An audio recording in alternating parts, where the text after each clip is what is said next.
Hello friend, my self Roshan Kumar. और आज हम विडाल टेस्ट करने के लिए सीखेंगे। विडाल टेस्ट एक टाइफाइड का कन्फर्मेटरी टेस्ट है। मतलब किसी भी पर्सन को अगर टाइफाइड हो गया हो तो उसको विडाल टेस्ट के थ्रू कन्फर्म किया जाता है कि इसका टाइफाइड पॉजिटिव है या फिर निगेटिव है। तो सबसे पहले टाइफाइड के बारे में सीखेंगे। टाइफाइड होता क्या है और कैसे होता है। टाइफाइड एक बैक्टीरियम से होता है। टाइफाइड एक बैक्टीरिया कोज करता है जिसका नाम है सैल्मोनेला टाइफी। टाइफाइड का जो पैथोजेन है वो बैक्टीरिया है, मतलब बैक्टीरिया के थ्रू टाइफाइड होता है। और जो बैक्टीरिया का नाम है वो है Salmonella typhi. Salmonella typhi bacteria से टाइफाइड कॉज होता है। तो टाइफाइड कैसे होता है? जो सबसे contamination of food and water. आजकल लगभग हर एक चीज़ में कंटामिनेशन मिला हुआ है, फूड में भी और वाटर में भी। क्योंकि हम लोग मोस्ट ऑफ द केस में ज़्यादातर केमिकल यूज करते हैं जो कि कंटामिनेशन कॉज कर देता है, टॉक्सिसिटी क्रिएट करता है। इसीलिए contamination of food and water से ये क्या होता है? टाइफाइड कॉज होता है। टाइफाइड का जो बैक्टीरियम होता है वो स्मॉल इंटेस्टाइन में प्रेजेंट होता है। स्मॉल इंटेस्टाइन में टाइफाइड का बैक्टीरियम प्रेजेंट होता है। इसीलिए टाइफाइड होने पर क्या होता है? फीवर होता है। इसका जो नॉर्मल सिम्टम होता है, जो इसका नॉर्मल लक्षण होता है टाइफाइड का, वो क्या होता है? फीवर होता है। ह्यूमन बॉडी में क्या होता है? फीवर होता है। और वो फीवर सस्टेन रह जाता है 39 से 40 डिग्री सेल्सियस तक। कभी कभी फीवर क्या होता है? ओकेजनली आता है, शाम को शाम, डेली शाम के शाम आएगा 1-1.5 घंटा। कभी कभी क्या होता है? सुबह के सुबह 1-1.5 घंटा आएगा, या फिर रैंडम भी आ सकता है। तो इसमें फीवर होता है ह्यूमन बॉडी में लगभग 39 से 40 डिग्री सेल्सियस तक। इसमें वीकनेस होता है, कमजोरीपन, काम करने का मन नहीं लगेगा, थकान सा लगता रहेगा, हमेशा बेड पे लेटे रहिएगा, इस तरह का बात होता है। एक होता है stomach pain. Stomach pain stomach cramp भी हो सकता है। कभी लेफ्ट कभी राइट साइड में भी स्टमक पेन हो सकता है। फिर कॉन्स्टिपेशन होगा। कॉन्स्टिपेशन में नॉर्मली क्या होता है? जो स्टूल होता है वो हार्ड होता है और वो रिजिड हो जाता है और जल्दी पास आउट नहीं होता है। लेकिन डायरिया के केस में क्या होता है? स्टूल में वाटर का अमाउंट ज़्यादा होता है और वो वाटर का अमाउंट क्या होता है? स्टूल के थ्रू निकलता है, तो बॉडी में वाटर का लॉस हो जाता है डायरिया के केस में। लेकिन कॉन्स्टिपेशन के केस में क्या होता है? वाटर का अमाउंट बहुत बहुत बहुत ज़्यादा कम होता है, जिससे कि बोवेल मूवमेंट नहीं हो पाता है। उसके बाद हेडेक होता है। हेडेक मतलब हेड पेन होता है, सिर दर्द होता है। उसके बाद लॉस ऑफ एपेटाइट, आपको भूख नहीं लगेगा, ऐसा लगेगा फीलिंग ऑफ फुलनेस है, मतलब पेट भरा हुआ है, कुछ खाने का मन नहीं कर रहा है, कुछ इस तरह से लगेगा। कभी कभी क्या होता है? इसका सीवियर केस हो जाता है जो हाईली रिस्की होता है। और इसमें क्या होता है? इंटेस्टाइनल परफोरेशन हो जाता है। जो इंटेस्टाइन होता है उसमें क्या होता है? परफोरेशन हो जाता है, उसमें छेद हो जाता है। ये सीवियर केस में हो जाता है। और कभी कभी क्या होता है? डेथ भी हो सकता है।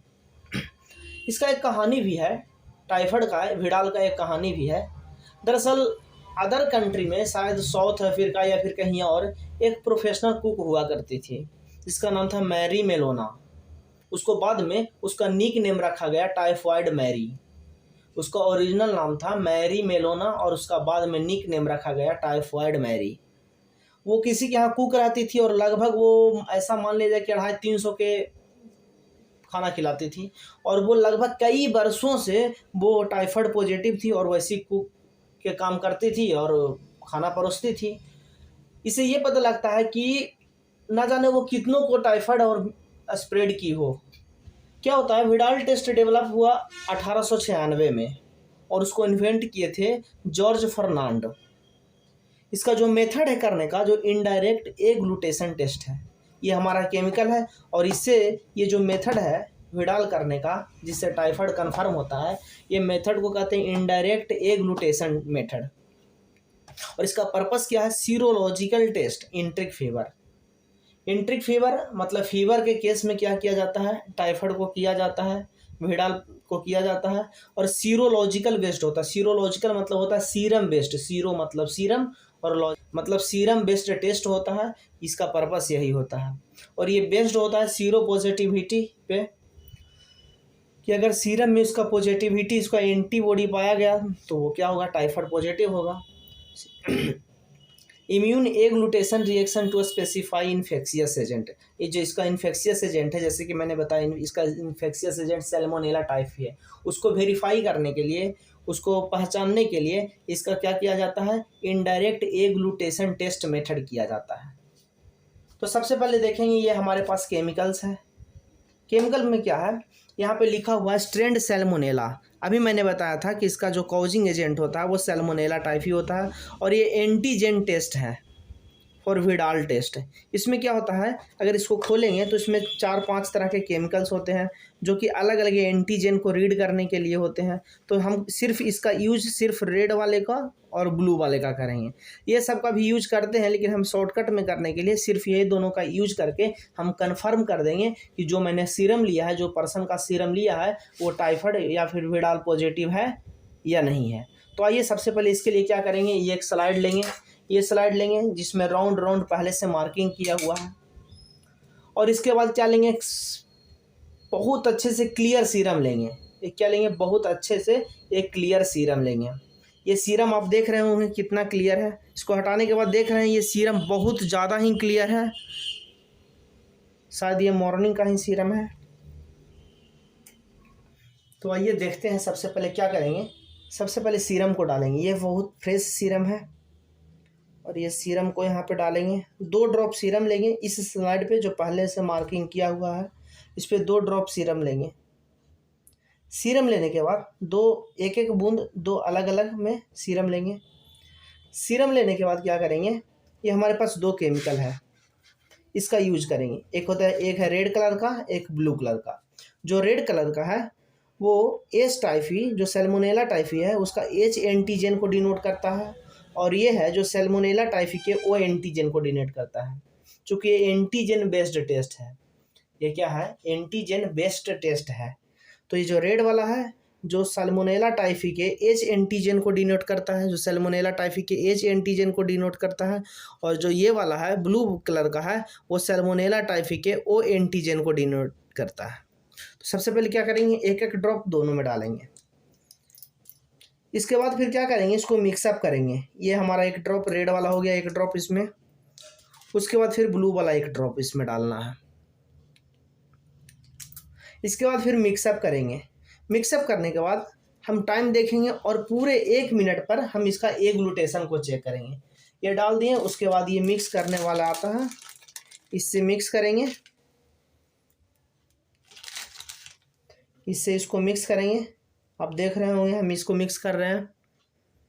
ये पूरा राउंड सर्कल के बाउंड्री तक इसको मिक्स करना होगा।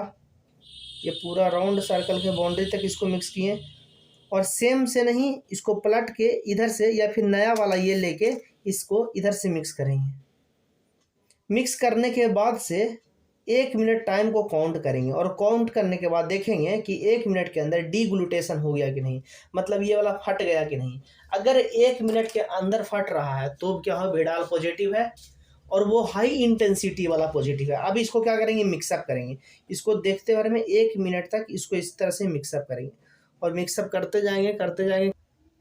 अब हमारा 1 मिनट हो गया। अब इसको बारीकी से देखेंगे, बारीकी से स्टडी लैंप के नीचे इसको देखना होता है, और इसमें देखना होता है ब्लू कलर या फिर रेड कलर वाला इसमें एग्लूटेशन हुआ कि नहीं, मतलब ये फटा कि नहीं। अगर 1 मिनट के अंदर या फिर 1 मिनट पर फट जाए तो ये हाई इंटेंसिटी वाला विडाल पॉजिटिव होगा, जिसको 1:320 से डिनोट करते हैं। और अगर 1 मिनट के बाद, मतलब 1.5 मिनट पर या फिर 1 मिनट 10 सेकेंड, 1 मिनट 15 सेकेंड पर अगर ये क्या होता है, दोनों में से कोई एक एग्लूटेशन हो जाता है, मतलब फट जाता है, तो इसको क्या करेंगे, लो इंटेंसिटी वाला क्या होता है, विडाल पॉजिटिव, जिसको कहते हैं 1:160। सबसे पहले क्या होता है, विडाल टेस्ट का जो रिजल्ट होता है, जो रिपोर्ट होता है, वो डिनोट रेशियो में होता है, जैसे 1:20। अगर ये निगेटिव है, दोनों में से कोई नहीं फटा, ना रेड वाला फटा ना ब्लू वाला फटा, तो 1:20 से इसको डिनोट करेंगे, जो कि निगेटिव होगा कंप्लीट। अगर ये फिर भी नहीं फटा, लेकिन तो फिर इसको 1:60 से भी डिनोट कर सकते हैं, 1:80 से भी डिनोट कर सकते हैं। अगर ये विडाल पॉजिटिव है, चाहे रेड वाला या फिर ब्लू वाला, अगर ये 1 मिनट या 1 मिनट के अंदर ही इसका एग्लूटेशन हो जाता है, तो इसको 1:320 जो कि पॉजिटिव है उससे डिनोट करेंगे। अक्सर फीवर आने के लगभग 7 दिन बाद टाइफाइड टेस्ट करवाना चाहिए। अगर टाइफाइड आपको हो गया है इनिशियल स्टेज में और अगर आप टेस्ट करवाएं और नहीं निकला तो इसका मतलब ये को टाइफाइड नहीं हुआ है, इसका मतलब ये नहीं है। वो आपको 7 डेज अगर फीवर लगातार आ रहा है तो आप विडाल टेस्ट करवाने पर आपको कंफर्म हो जाएगा कि आपको विडाल पॉजिटिव है या निगेटिव है। अगर 7 दिन के पहले करवाते हैं तो अगर होने पर भी कभी कभी नहीं शो कर पाता है कि हाँ, इसको 4 तरह से डिनोट करते हैं, इसके एंटीजन को 4 तरह से डिनोट करते हैं। अगर हम इसको बारीकी से देखेंगे, अगर हम इसको इस पैकेट पे बारीकी से देखेंगे तो यहाँ पे देखते हैं Salmonella S typhi, Salmonella typhi का ये एच एंटीजन है, फिर सैल्मोनेला टाइफी का ओ एंटीजन है, उसके बाद सैल्मोनेला पैराटाइफी का ए एच एंटीजन है और सैल्मोनेला पैराटाइफी का बी एच एंटीजन है। अक्सर क्या है, जो ग्रीन और येलो कलर का है वो फॉरेन कंट्री में ये ज़्यादा होता है और इंडिया में ये जो रेड और ब्लू कलर का है ये ज़्यादा होता है। तो हम लोग क्या करते हैं, वैसे तो इसका टेस्ट चारों से किया जाता है, लेकिन चूंकि ये फॉरेन कंट्री के लिए ये दोनों फेमस है तो हम इसका यूज अक्सर नहीं करते हैं, ये दोनों से ही कंफर्म कर लेते हैं कि विडाल पॉजिटिव है या नहीं है। लेकिन नियम के अनुसार ये चारों से करना चाहिए।